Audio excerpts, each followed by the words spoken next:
Hello दोस्तों, देसी TV Bharat में आप सभी का हार्दिक अभिनंदन स्वागत करता हूं। 2024 लोकसभा चुनाव की तैयारी शुरू हो चुकी है। हर कोई दमखम दिखा रहा है, मीटिंग हो रही है, समीक्षा बैठक हो रही है। उधर कांग्रेस पार्टी ने इंडिया गठबंधन बना दिया है, 26 दलों को शामिल कर दिया है। उधर एनडीए ने 38 दलों को अपने में शामिल कर लिया है। लड़ाई कहा जा रहा है इंडिया वर्सेस एनडीए के बीच में होगी। लेकिन ये सब क्या सिर्फ तमाशा होने वाला है? क्योंकि जब 2024 का चुनाव फिक्स है, 2024 में वही आएगा, मोदी ही आएगा, तो फिर भैया ये तामझाम क्यों?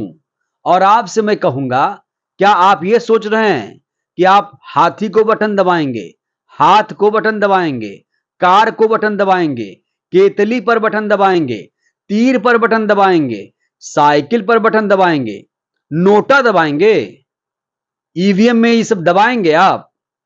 भूल जाइए। आप ईवीएम में कुछ भी दबाइए, वो जो वोट आपका है वो मोदी को जाएगा, बीजेपी को जाएगा। अब आप जाहिर तौर पर परेशान हो रहे होंगे कि मैं ये क्या बोल रहा हूं। थोड़ा धैर्य रखिए, सब्र रखिए। जो मैं बोल रहा हूं उसका सबूत भी मैं आपको दूंगा। दोस्तों, अक्सर आपने सुना होगा कि ईवीएम में घोटाला हो रहा है, ईवीएम हटा दो, बैलेट पेपर ले आओ। जैसे बीएसपी सुप्रीमो बहन कुमारी मायावती जी ने ईवीएम को हटाने की मांग की है। उनका एक वीडियो भी सामने आया है जिसमें वो ये कह रही हैं कि ईवीएम से चुनाव ना हो, कोई भी चुनाव, चाहे निकाय चुनाव हो, विधानसभा का चुनाव हो, लोकसभा का चुनाव हो, ईवीएम नहीं चाहिए भैया, क्योंकि ईवीएम में बहुत धोखाधड़ी है, बहुत गड़बड़ी है। जो भी वोट उन्हें मिलता है वो वोट उन्हें मिल ही नहीं पाता है, वो कहीं और चला जाता है। सबसे पहले आप बीएसपी सुप्रीमो मायावती जी का ईवीएम पर ये बयान सुनिए, फिर मैं बातों को क्लियर कर रहा हूं। बीएसपी का जो जनाधार है वो कोई कम नहीं हो रहा है। मुझे तो लग रहा है ईवीएम में कुछ गड़बड़ी जरूर। तो आपने सुन लिया, बीएसपी सुप्रीमो यहां पर यह कह रही हैं कि ईवीएम में गड़बड़ी है, धोखाधड़ी होती है और इसी ईवीएम के सहारे बीजेपी खेला करती है। ये बसपा सुप्रीमो के गंभीर आरोप हैं। लेकिन मैंने शुरू में क्या कहा? आप कार पे बटन दबाइए, आप हाथ पे बटन दबाइए, आप मोटरसाइकिल, साइकिल, तीर, धनुष, केतली, हाथी, कहीं भी बटन दबा लीजिए, होने वाला कुछ नहीं है। मोदी को हटाने चले हैं आप लोग, मोदी को हटाएंगे आप लोग हैं? ये इंडिया गठबंधन वाले मोदी को हटाएंगे? नहीं हटा पाओगे, क्योंकि ईवीएम ऐसा नहीं होने देगा। क्यों नहीं होने देगा?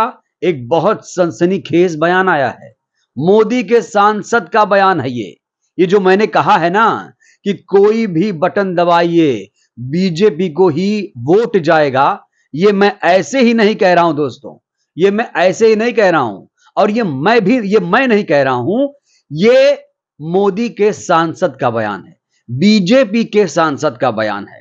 तेलंगाना के बीजेपी सांसद हैं, इनसे मिल लीजिए आप, पहले ये साहब से मिल लीजिए। इनका नाम है डी अरविंद। डी अरविंद क्या ज्ञान दे रहे हैं? इनके बयान से पूरा देश सन्न है, दंग है, हैरान है। तो जो भारत दुनिया का सबसे बड़ा लोकतंत्र है, जहां पर चुनाव होता है, निष्पक्ष चुनाव के चुनाव आयोग दावे करता है, वहां पर डी अरविंद ये कह रहे हैं कि भैया कोई भी बटन दबा लो, कोई भी बटन दबा लो। हाथी दबाओगे, हाथ दबाओगे, केतली दबाओगे, तीर दबाओगे, धनुष दबाओगे, कार दबाओगे, नोटा दबाओगे, कहीं दबा लो, वो बीजेपी को जाएगा, आएगा तो मोदी ही। जरा सुन लीजिए पहले ये डी अरविंद कुमार ने क्या कहा है, पहले आप सुन लीजिए। आप नोटा पे डालो मैं ही जीतूंगा, आप हाथ पे डालो जीतेगा तो कमल ही, आएगा तो मोदी। तो ईवीएम के बारे में अब जनप्रतिनिधि खुलकर बात कर रहे हैं। पहले तो विपक्ष के लोग बात करते थे, बामन मेश्राम जैसे लोग बात करते थे, बीएसपी सुप्रीमो बहन कुमारी मायावती जी, विपक्ष के तमाम लोग ये बात करते थे कि ईवीएम में गड़बड़ी है। लेकिन अब तो सीधे सीधे ये बात मोदी के सांसद साबित कर रहे हैं कि ईवीएम हमने सेट कर दिया है। उनका कॉन्फिडेंस देखा आपने? क्या कह रहे हैं कि कोई भी बटन दबा लो। मतलब ये मजाक चल रहा है। ये किस तरह के चुने हुए जनप्रतिनिधि हैं शर्म आती है दोस्तों ऐसे लोगों पर जो देश को गुमराह कर रहे हैं और लोकतंत्र को शर्मसार कर रहे हैं ये लोग। और चुनाव आयोग बीजेपी का पिट्ठू बन गया है। ऐसे लगता है कि चुनाव आयोग सिर्फ और सिर्फ मूक दर्शक है, कोई कुछ भी बोलकर निकल जाएगा। क्या ये चुनाव आयोग की साख पर सवाल नहीं है दोस्तों? और वैसे दोस्तों मैं चुनाव आयोग की बात करूं, चुनाव आयोग में एक बॉडी है मुख्य चुनाव आयुक्त की। अब ये जो बात मैं आपको बताने वाला हूं, इससे आप समझ पाएंगे कि हमारे देश का चुनाव आयोग कितना निष्पक्ष है, पारदर्शी है।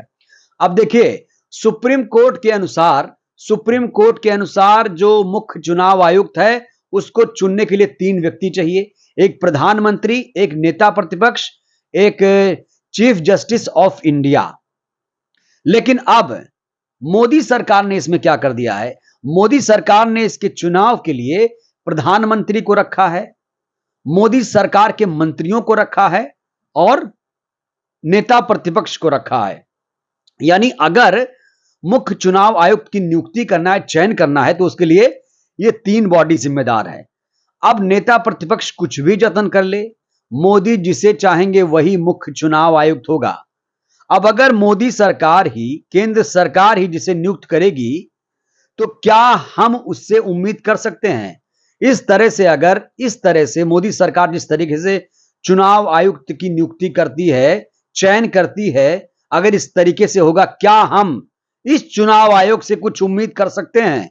यह बहुत बड़ा सवाल है दोस्तों। अब बड़ा सवाल ये, डी अरविंद कुमार जो दावा कर रहे हैं कि कोई बटन दबाओ ईवीएम में बीजेपी को वोट जाएगा, तो क्या इन पर चुनाव आयोग कार्रवाई करेगा? वाकई चुनाव आयोग निष्पक्ष है, पारदर्शी है, तो ऐसे लोगों पर कार्रवाई करेगा, क्योंकि जाहिर तौर पर यह चैलेंज है, चुनौती है चुनाव आयोग पर।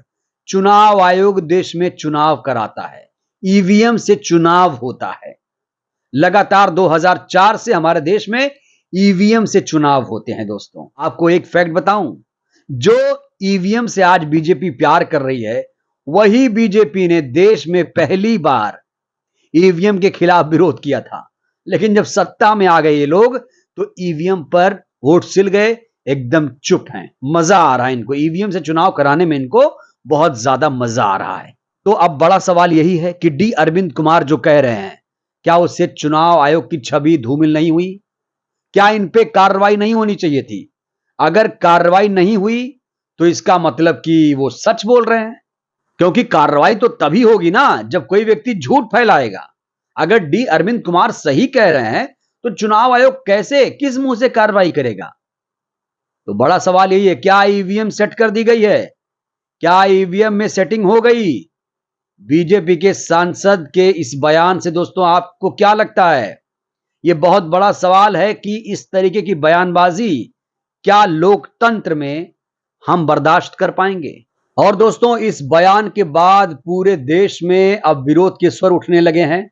खास तौर से लोग अब चुनाव आयोग पहुंच रहे हैं, शिकायत की जा रही है।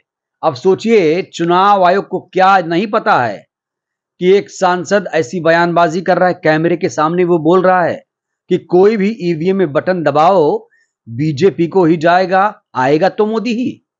क्या चुनाव आयोग सो रहा है?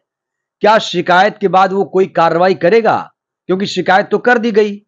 अब सोचिए, इतनी बड़ी बड़ी बातें हो जाएं, क्या चुनाव आयोग सो मोटो नहीं ले सकता, स्वतः संज्ञान नहीं ले सकता?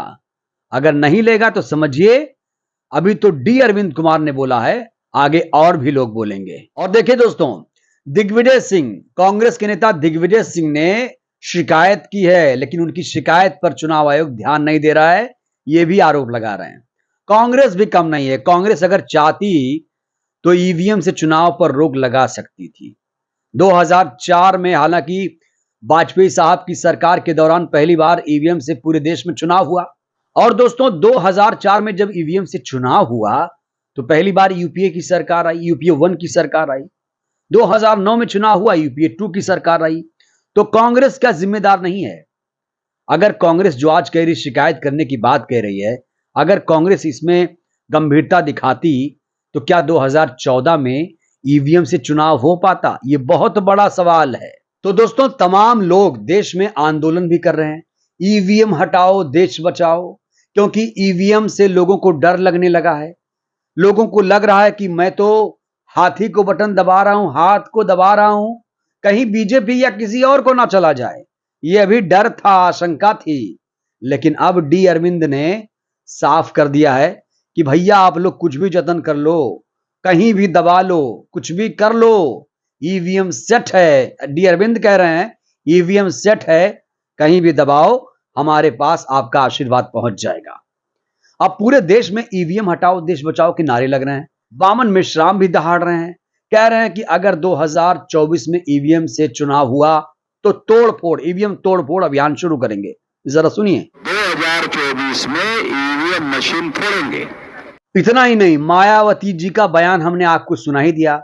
मायावती जी एकदम स्टैंड पे अपने क्लियर हैं कि भैया ईवीएम हटा दो, इससे दिक्कत है, इसमें छेड़छाड़ हो रही है, बैलेट पेपर लेकर आओ, क्योंकि जो वोट हमें मिलना चाहिए वो वोट नहीं मिल पा रहा है। ईवीएम बसपा के लिए बहुत बड़ा दुश्मन है। तो दोस्तों जो बात चीख चीख कर विपक्ष कह रहा था, विपक्ष मतलब वामन मेश्राम, मायावती जैसे तमाम जो लोग हैं वो कह रहे थे, अब डी अरविंद ने एक बड़ा बयान देकर नया विवाद शुरू कर दिया है। क्या ये विवाद थमेगा? क्या डी अरविंद जैसे लोगों पर कार्रवाई होगी? और क्या चुनाव आयोग निष्पक्ष तरीके से कार्रवाई करेगा? और क्या 2024 में बैलेट पेपर से चुनाव होगा? ये बहुत बड़ा सवाल है दोस्तों। और सबसे बड़ी बात ये, डी अरविंद जैसे लोगों पर कार्रवाई कब होगी? दोस्तों इस पूरी खबर पर आपकी क्या प्रतिक्रिया है? आपका क्या नजरिया है? जरा आप लोग भी अपनी राय दीजिए। आपको क्या लगता है, क्या ईवीएम से चुनाव हो या बैलेट पेपर से हो? आप भी अपनी प्रतिक्रिया दीजिए, हमें आपकी प्रतिक्रिया का इंतजार रहेगा। वीडियो को लाइक करिए, चैनल को सब्सक्राइब कीजिए, वीडियो को जन जन तक पहुंचाइए, जिससे बहुजन समाज जागरूक हो। जय भीम, जय भारत, जय संविधान।